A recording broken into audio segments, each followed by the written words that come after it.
pourquoi ne devons-nous pas engager pleinement tous nos moyens? Lorsqu'on meurt, c'est terminé. Une fois qu'on meurt, on n'a plus de volonté. D'ailleurs, même dans ton propre cercueil, ce n'est même pas toi, l'habit que tu vas porter, ce n'est même pas toi qui vas décider. Tu es mort. C'est ceux qui vont vivre, qui vont tout décider. C'est terminé. Et devant Dieu, tu vas devoir rendre compte. Quel est l'état de ta vie? Oui, ne paye pas ta dîme. Oui, Dieu ne regarde pas ça, oui. Mais ta vie, quel est l'état de ta vie? Est-ce que tous les matins, tu prends le temps de prier Dieu? Je ne dis même pas pour les autres, hein, pour toi-même d'abord. Pour les remercier même. Pour toi-même d'abord. Seigneur, merci pour la vie. Est-ce que tu prends le temps? T'assois même dans ton cœur. Quand en fait tu penses, quand peut-être à quelqu'un qui t'a fait du mal, est-ce que même tu pardonnes? Mais toi, tu veux que Dieu te pardonne. C'est toutes ces choses. La Bible dit que faites aux autres ce que vous aurez voulu Qu'il ne fasse pas à pour vous. Ça veut donc dire que tu aurais bien voulu qu'on te pardonne, qu'on te demande pardon. Mais pourquoi toi tu retiens les autres dans ton cœur quand en fait ils te font du mal? Tu aurais bien voulu que les autres te pardonnent. Mais pourquoi quand ton épouse fait un petit truc, tu lui en veux et toi tu es prêt à lui rendre pire? Mais pourquoi? Tu as un cœur si dur, si méchant, mais toi tu veux qu'on te pardonne. Ta vie n'est pas encore en rêve. Respecter Dieu, ce n'est pas aller passer, ce n'est pas aller dormir à l'église. Non, ça n'a rien à voir. C'est de se rassurer que ce que Dieu dit, la sincérité, ma vie le manifeste. Et c'est l'une des raisons pour lesquelles on part à l'église d'abord, pour profiter de la communion des frères. Lorsqu'on se voit ensemble, on peut se donner nos témoignages réciproques, on peut s'aider. Un est peut-être fort quand il s'agit de pouvoir aider les autres à pardonner, un est peut-être fort quand il s'agit de pouvoir aider les autres à accueillir. Et c'est comme ça qu'on s'aide, parce que personne ne peut à lui seul regrouper toutes les qualités. Jésus-Christ a laissé un corps. Comment est-ce que nous nous positionnons? C'est ça la question. Sinon, on peut finir de débattre ici. Oui, il a dit, tout ça c'est bien vrai. Maintenant, Jésus va te demander, d'accord, ne paye pas. Mais ta vie même, elle est comment par rapport à ma parole? Qu'est-ce que tu vas répondre? Derrière toi, on pourra dire de bonnes choses. Il était bien, il était gentil, il achetait les biens. On va dire ça, c'est bien. Mais Dieu va te demander comment est-ce que tu as mis ta vie en règle par rapport à ma parole. Et que chacun vraiment, je pense, cogite sur ces questions. Si en fait tu n'as pas encore franchi le pas de comprendre que tu es prêt à perdre même ta vie à cause du Seigneur, si dans ton esprit tu n'as même pas encore considéré le fait qu'il te faille déjà t'engager. Combien d'âmes que tu as gagné? Déjà ça. Et au-delà même de l'âme que en fait tu as gagné, toi-même quotidiennement, si Dieu doit te prendre aujourd'hui, est-ce que tu es sûr que tu rentres au paradis? Je peux te couper la Vas-y, parole. non. Vas-y, frère. Je cherche à ce qu'on puisse raccourcir. J'ai terminé. Je cherche à ce qu'on puisse raccourcir ce moment. Et ce moment est tellement profond que moi qui cherche à raccourcir ce moment, je me permets, si vous le souhaitez, de faire un témoignage par rapport à ce qu'on est en train de dire, qui ne vient pas de ma bouche, qui vient de la parole de Dieu. Nous avons perdu en 2019 une petite fille de 9 mois, le 29 décembre 2019. Crépin. À la suite de cela, j'ai perdu récemment un ami musicien, un très grand ami musicien. La personne qui m'a appris son décès est juste en face de moi. Il connaît ma réaction au téléphone.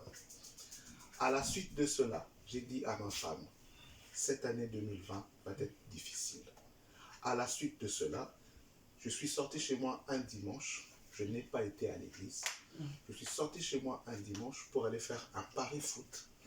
J'arrive devant le tabac. Je rencontre une personne qui était quasiment à quelques détails près, habillée exactement comme moi, sauf avec une canne. Il avait un switch à capuche, une veste, un pantalon bleu, un sac, moi j'avais acheté du pain, et une canne. Le seul élément étranger à moi, c'était la canne.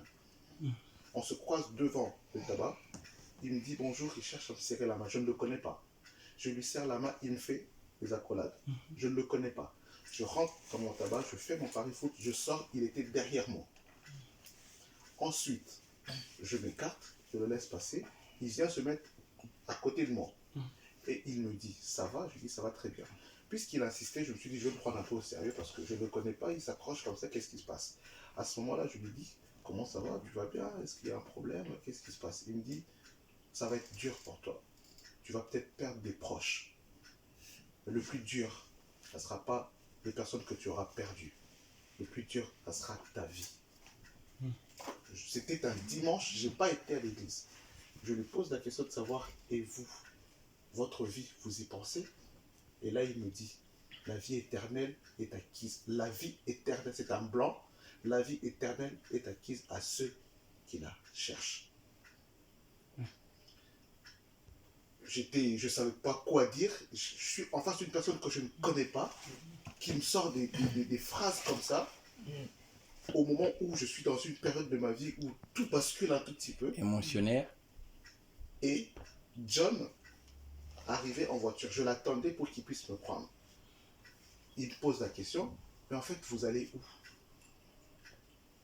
Je lui dis, bah, en fait, j'attends un ami qui doit venir me chercher. Il me dit, d'accord, très bien, ok. Et moi, je lui pose la question, vous habitez à Valenciennes? Il me dit, moi, j'ai toujours vécu à Valenciennes, mais je ne sais jamais, parce que ça fait longtemps que j'habite à Valenciennes, je connais quasiment beaucoup de personnes, quasiment tout le monde. Il me dit, oui, j'habite à Valenciennes, mais je vis quasiment chez moi, je ne sors pratiquement pas. Mais j'étais venu déposer un colis. Et John est arrivé. Je lui ai dit au revoir, je suis rentré dans la voiture. La femme de John qui me dira, mais comment tu traînes avec des gens habillés bizarrement comme ça? Mais cet homme-là était habillé exactement comme moi. Mais comment tu traînes avec des gens habillés bizarrement comme ça? J'ai dit, attends, mais cette personne-là, regarde bien cette personne-là. Nous sommes tous retournés. Elle, le chauffeur, en train de rouler.